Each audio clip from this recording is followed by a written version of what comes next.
everyone, my name is Ketan Saraogi and I welcome you all over the online platform of Civil Panda।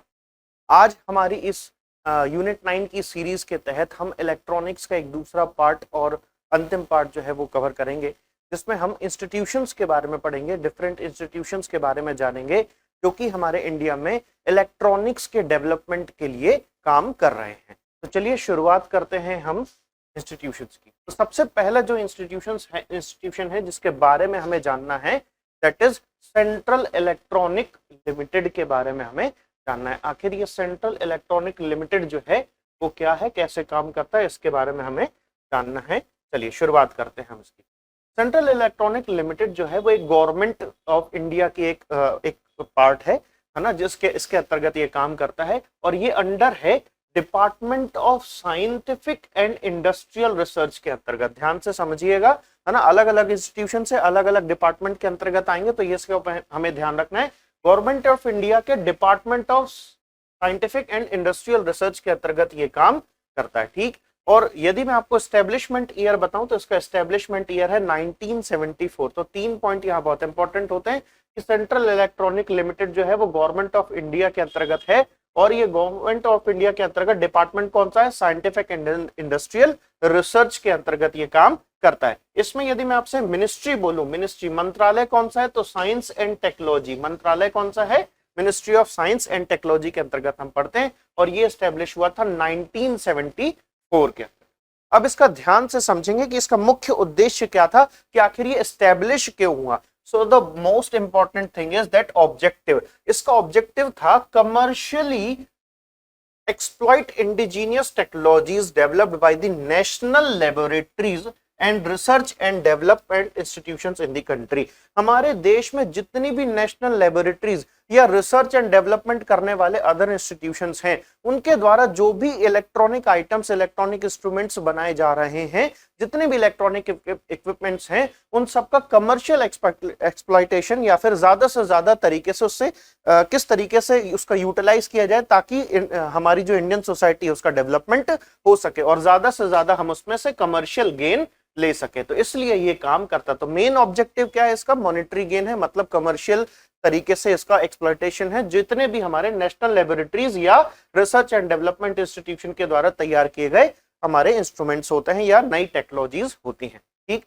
इसके अलावा बहुत important thing is that this company is one of the largest, ध्यान रखेंगे, one of the largest producer of single crystalline silicon solar cells. जो हमारे silicon solar cells होते हैं पूरी दुनिया में बेस्ट जो हमारे या सबसे बड़े प्रोड्यूसर्स में से एक ये हमारी सेंट्रल इलेक्ट्रॉनिक लिमिटेड ये एक कंपनी है जो कि काम करती है। ये अभी मैं आपको फिर से याद दिला दूं कि ये है किसके अंतर्गत, गवर्नमेंट ऑफ इंडिया के अंतर्गत ही आता है ना, ministry of science and technology के अंतर्गत काम करता है। एस्टेब्लिश हुआ था 1974 में और ये जो है ये पूरी दुनिया की सबसे ऐसी बड़ी कंपनीज में से एक है जो कि सिलिकॉन सोलर पैनल्स बनाने के लिए या सोलर सेल्स बनाने के लिए ये काम कर रही होती है। अच्छा, इसके अलावा एक और बहुत इंपॉर्टेंट एक और बात है, जो एक और पॉइंट आपको याद रखना है, that is it has successfully developed the equipment for the Indian railway network. Indian railway network के लिए भी ये इलेक्ट्रॉनिक इक्विपमेंट्स बनाने का काम करती है। इसके अलावा इसके द्वारा डेवलप किए गए जो इलेक्ट्रॉनिक इक्विपमेंट्स हैं वो इंटरनेशनली सर्टिफाइड हैं, मतलब जो इंटरनेशनल स्टैंडर्ड्स हैं उनको भी ये टच करते हैं, उनके हिसाब से भी ये फुलफिल, उनके स्टैंडर्ड्स को फुलफिल करते हैं। तो इंटरनेशनल लेवल पर भी इनकी डिमांड होती है, इनके द्वारा बनाए गए इक्विपमेंट्स, इनके द्वारा बनाए गए प्रोडक्ट्स और टेक्नोलॉजीज, ठीक है। तो इसलिए ये जो संस्थान है, ये जो इंस्टीट्यूट है, ये काफी ज्यादा इंपॉर्टेंट हो जाता है हमारे एग्जाम पॉइंट ऑफ व्यू से। आगे बढ़ते हैं। नेक्स्ट यदि मैं आपसे इंस्टीट्यूशन बोलूं तो that is standardisation testing and quality certification directorate. ये एक ऐसा डायरेक्टरेट है जो हमारे इंडिया में इलेक्ट्रॉनिक इक्विपमेंट्स या फिर ट्रेनिंग वगैरह को एक स्टैंडर्ड फॉर्म प्रोवाइड करता है, एक स्टैंडर्ड लेवल प्रोवाइड करता है। ये वो सारे स्टैंडर्ड्स प्रोवाइड करता है कि कम से कम एटलीस्ट आपको ये सारी चीजें होनी चाहिए, आपके द्वारा डेवलप किए गए इंस्ट्रूमेंट, टेक्निक या ट्रेनिंग प्रोग्राम में एटलीस्ट इन सारी बातों का ध्यान रखा होना चाहिए, है ना। जैसे कई सारे स्टैंडर्ड्स होते हैं, जैसे सिक्योरिटी से संबंधित स्टैंडर्ड्स होते हैं, अब वो नेटवर्क सिक्योरिटी हो, इंडिविजुअल सिक्योरिटी हो, बहुत सारे ऐसे अलग अलग स्टैंडर्ड्स होते हैं जिनको ये सर्टिफाइड करता है। तो ये एक सर्टिफाइंग अथॉरिटी है जो कि गवर्नमेंट ऑफ इंडिया के अंतर्गत ही कार्य करता है। और मिनिस्ट्री कौन सी है, तो ध्यान से देखें, मिनिस्ट्री अलग हो गई, मिनिस्ट्री बदल गई। यहाँ पर मिनिस्ट्री क्या है, ministry of electronics and information technology. ये ministry of electronics and information technology के अंतर्गत गवर्नमेंट ऑफ इंडिया के तहत ये काम करता है। ठीक, यदि मैं आपसे इसकी बात करता हूं, standardisation, testing and quality certification, तो ये क्या क्या काम करता है, ध्यान से देखें। क्वालिटी एश्योरेंस या क्वालिटी चेक का काम करता है in the area of electronics and IT. ध्यान रखें, सिर्फ इलेक्ट्रॉनिक्स नहीं है, आईटी भी है, इंफॉर्मेशन कम्युनिकेशन टेक्नोलॉजी से संबंधित भी ये क्या करता है, क्वालिटी चेक करता है। और ये पूरी कंट्री वाइड, ये पूरे नेशन में इस चेक को प्रोवाइड करता है ना, ये सर्टिफिकेशन का काम करता है। हमारी जितनी भी लेबोरेटरीज हैं, चाहे वो नेशनल हो, स्टेट लेवल की हो, या फिर डिफरेंट डिफरेंट सेंटर्स हो रिसर्च एंड डेवलपमेंट से संबंधित, only for electronics and IT, उन सबको सर्टिफिकेशन का काम करता है। क्या क्या सर्टिफाइड करता है, तो ध्यान रखें, ये टेस्टिंग को सर्टिफाइड करता है, उनका कोलैबोरेशन करवाता है ना, नेशनल इंटरनेशनल लेवल पर ये कोलैबोरेशन देता है। इसके साथ साथ आईटी और ई गवर्नेंस से संबंधित भी सर्टिफिकेशन का काम करता है। Training and certification having national and international accreditation, ये एक्रेडिटेशन भी दिलवाने का काम करता है। इसके साथ ही साथ रिकॉग्निशन देता है एंड टेस्टिंग एंड कैलिब्रेशन करवाता है in area of electronics and IT. तो ध्यान से समझेंगे, ये बहुत ज्यादा इंपॉर्टेंट हो जाता है सर्टिफिकेशन के लिए। ठीक, तो याद रखें, क्वेश्चन मान के चलें, आपके एमसीक्यूज में पूछा ऐसा कौन सा संस्थान है, ऐसा कौन सा इंस्टीट्यूट है जो कि इंडिया में इलेक्ट्रॉनिक्स और आईटी का स्टैंडर्डाइजेशन को सर्टिफाइड करता है, तो वो करता है STQC। ठीक है, चलिए, और ये किसके अंतर्गत काम करता है, किस मिनिस्ट्री के अंतर्गत, तो ministry of electronics and information technology, government of India के तहत ये काम करता है। नेक्स्ट जो हमारा संस्थान है, that is centre for electronics material, electronic material technology, जिसको हम CMET के नाम से भी जानते हैं, centre for electronic materials and technology. चलिए अब इसके बारे में बात करते हैं। इसका एस्टेब्लिशमेंट जो हुआ वो 1990 में हुआ, 1990 में इसका एस्टेब्लिशमेंट हुआ। ठीक, और ये रजिस्टर्ड हुआ था as a scientific institution under department of electronics and information technology के अंतर्गत ये डेवलप हुआ है ना। मतलब यदि इसका एस्टेब्लिशमेंट देखें तो 1990 में जो डिपार्टमेंट था, department of electronics and information technology, इसके अंतर्गत एज अ साइंटिफिक इंस्टीट्यूशन इसको डेवलप किया गया था, रजिस्टर किया गया था। ठीक, ये आज की डेट में CMET जो है वो 3 लेबोरेटरीज इसकी मुख्यतः काम कर रही हैं, जिसका हेडक्वार्टर जो है वो पुणे में एस्टेब्लिश किया गया है। इसके अलावा हैदराबाद और त्रिशूर जो है, ये इसकी 2 अलग अलग ब्रांचेस हैं जहां पर ये लेबोरेटरीज काम कर रही हैं। ठीक है, आगे देखते हैं ये इंस्टीट्यूशन किस लिए काम करता है, तो ध्यान से समझे। अब ये इंपॉर्टेंट है, क्या, थिक फिल्म मटेरियल या फिर पॉलीमर्स से संबंधित जो इलेक्ट्रॉनिक आइटम्स में यूज होने वाले इलेक्ट्रॉनिक सिरेमिक्स होते हैं या फाइन पाउडर्स वगैरह इस्तेमाल किए जाते हैं। मतलब इलेक्ट्रॉनिक इक्विपमेंट्स को बनाने के लिए जो मटेरियल यूज होता है, उस मटेरियल को डेवलप करने का काम। मैं कोई इक्विपमेंट डेवलप नहीं कर रहा की बात नहीं कर रहा हूं, ये क्या बोल रहा है, इक्विपमेंट के लिए, मतलब इक्विपमेंट को बनाने के लिए, उसके मैन्युफैक्चरिंग के लिए जिस मटेरियल का इस्तेमाल होता है, उस मटेरियल के संबंध में ये रिसर्च डेवलपमेंट के साथ साथ उसका प्रोडक्शन करता है, उसमें इनोवेशन का काम करता है। तो मटेरियल डेवलप करता है ये संस्थान। ठीक है, चलिए, it has made major effort in the field of nano science और नैनो टेक्नोलॉजी के फील्ड में भी इसने काफी ज्यादा काम किया है। तो नैनो मटेरियल्स पर लार्ज स्केल में इसका काम तेजी से बढ़ाया जा रहा है। ठीक, तो इसलिए ये बहुत ज्यादा इंपॉर्टेंट हो जाता है कि अब यदि मान के चले, सवाल आता है कि हमारे देश में इक्विपमेंट मटेरियल कौन बनाता है, मैन्युफैक्चरिंग करता है, या उसकी टेस्टिंग कौन करता है, तो ये हमारा centre for electronic material technology करता है, CMET का काम करता है, जिसका हेडक्वार्टर कहां पर है, पुणे में है। एस्टेब्लिशमेंट ईयर है 1990 अंदर department of electronics and information technology, government of India. आगे बढ़ते हैं। Next is society for applied microwave electronic engineering and research, Sameer, इसको हम एब्रीविएशन के तौर पर समीर के नाम से भी जान सकते हैं। अगेन देखें क्या है full form, society for applied, यही क्वेश्चन बन जाता है, समीर का फुल फॉर्म क्या है, what do you understand by SAMEER, तो society for applied microwave electronics and electronic engineering and research, ये क्या है, ये एक संस्थान है, ध्यान से समझें। ये क्या करेगा, स्पेशलाइज्ड माइक्रोवेव प्रोडक्ट्स या उनसे संबंधित यूनिट ये बनाता है ना। ये कब स्टेब्लिश हुई? 1977 में स्टेब्लिश हुई। इसका स्टेब्लिशमेंट ईयर क्या है? 1977। बट एट दैट टाइम वो क्या था? Tata institute of fundamental research Mumbai के अंतर्गत ये स्टेब्लिश हुआ था। बाद में 1984 में ये एज ए ऑटोनोमस बॉडी काम करने लग गया और ये एक रिसर्च एंड डेवलपमेंट लेबोरेटरी के तौर पर उठ करके सामने आया और डिपार्टमेंट ऑफ इलेक्ट्रॉनिक्स इन मुंबई के अंतर्गत ये काम करने लगा। ठीक। और इसके दौरान ये क्या करता? माइक्रोवेव से संबंधित जो इलेक्ट्रॉनिक इक्विपमेंट्स होते हैं, है ना, जैसे कि यदि मैं आपसे बात करूं, यदि मैं माइक्रोवेव्स की बात करूं तो आपको पता होगा, आपने पढ़ा होगा कि या हम नेक्स्ट हमारे लेक्चर्स में पढ़ेंगे भी कि माइक्रोवेव्स का इस्तेमाल कई बार हम कम्युनिकेशन के लिए करते हैं। तो यदि कई सारे ट्रांजिस्टर्स होते हैं, कई सारे रिसीवर्स होते हैं, अलग अलग तरह के मीडियम्स होते हैं, ठीक, उनमें इसका इस्तेमाल किया जाता है। तो ऐसे इक्विपमेंट्स जो कि माइक्रोवेव के द्वारा ऑपरेट होते हैं या उनका यूटिलाइजेशन करते हैं फॉर पर्पस ऑफ कम्युनिकेशन या अदर एनालॉग सिग्नल्स के तौर पर माइक्रोवेव्स का इस्तेमाल करते हैं, तो ऐसे जो इक्विपमेंट्स हैं उनके डेवलपमेंट या उनको ये डेवलपमेंट या रिसर्च करने के लिए, उन पर रिसर्च वर्क करने के लिए ये जिम्मेदार होती है society for applied microwave electronics engineering and research. ठीक। तो ये कुल मिलाकर के ध्यान रखें, पहला तो इसका फुल फॉर्म बहुत इंपॉर्टेंट है समीर, इसका फुल फॉर्म, इसका एस्टेब्लिशमेंट ईयर दिया गया है 1977, बट ये कब हुआ था? ये Tata institute of fundamental research TIFR के अंतर्गत ये मुंबई में स्टैब्लिश हुआ था। बट बाद में 1984 में ये एक ऑटोनोमस बॉडी हो गया और रिसर्च और डेवलपमेंट लेबोरेटरी के तौर पर ये काम कर रहा है। ठीक है, चलिए आगे बढ़ते हैं। भारत इलेक्ट्रॉनिक एंड लिमिटेड, ये बहुत ज्यादा इंपॉर्टेंट हो जाता है, आप इसको जानते हैं, है ना, ये हमारे नवरत्न कंपनीज में से भी एक है। ठीक। भारत इलेक्ट्रॉनिक्स लिमिटेड की यदि मैं बात करता हूं तो कब स्टैब्लिश हुई? 1954 में स्टैब्लिश हुई बेंगलोर में। सबसे पहले इसका एस्टेब्लिशमेंट कहां हुआ था? 1954 में बेंगलोर में हुआ। इसके बाद ये गवर्नमेंट ऑफ इंडिया के द्वारा डेवलप किया गया। अब मगर ध्यान रखें, मिनिस्ट्री कौन सी है? तो मिनिस्ट्री ना तो इलेक्ट्रॉनिक्स है ना साइंस एंड टेक्नोलॉजी है। मिनिस्ट्री कौन सी है? मिनिस्ट्री है डिफेंस मिनिस्ट्री। तो ध्यान रखेंगे, मिनिस्ट्री ऑफ डिफेंस के अंतर्गत स्टैब्लिश होने वाला ये एक ऐसा संस्थान है जो कि हमारे भारत देश में भारत इलेक्ट्रॉनिक्स लिमिटेड के नाम से जाना जाता है।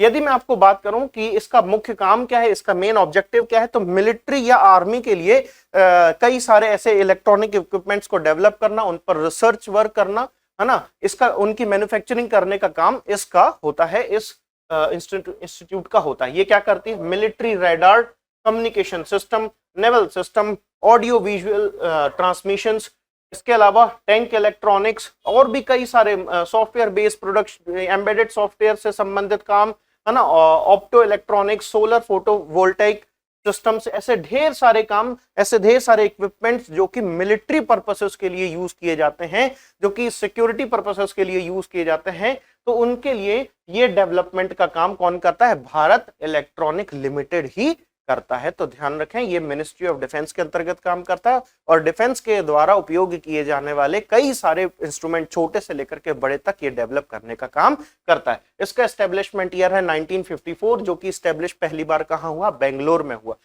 अभी करंट में इसमें 9 यूनिट्स इसकी काम कर रही हैं और ये एज अ नवरत्न कंपनी या नवरत्न इंडस्ट्री के तौर पर भी इसको देखा जाता है, हम इसको जानते हैं। ठीक है, इसके अलावा हम नेक्स्ट आगे की बात करते हैं तो इलेक्ट्रॉनिक रिलेटेड पॉलिसीज के बारे में भी थोड़ी सा हम जान लेते हैं। इंडिया में कौन कौन सी इलेक्ट्रॉनिक पॉलिसीज जो हैं उनके बारे में थोड़ी सा जानते हैं। एक, हम इससे पहले कि जो अपडेटेड अभी की जो पॉलिसीज है उससे पहले वाली पॉलिसी के बारे में भी जान लेते हैं, क्योंकि एमपीपीएससी कई बार पिछली पॉलिसीज के बारे में भी पूछ लेता है। तो यदि मैं आपसे बात करता हूँ नेशनल इलेक्ट्रॉनिक पॉलिसीज की बात करूं तो ये 2012 में पहली बार आई, है ना। कई बार ये आपको एनपीई के नाम से भी दिखाई देगी, abbreviation national policy for electronics, right. तो नेशनल इलेक्ट्रॉनिक्स पॉलिसी या एनपीई भी कहते हैं इसको, ये 2012 में आई और ये जब 12 में ये आई तो अप्रूव हुई अक्टूबर 25, 2012 को।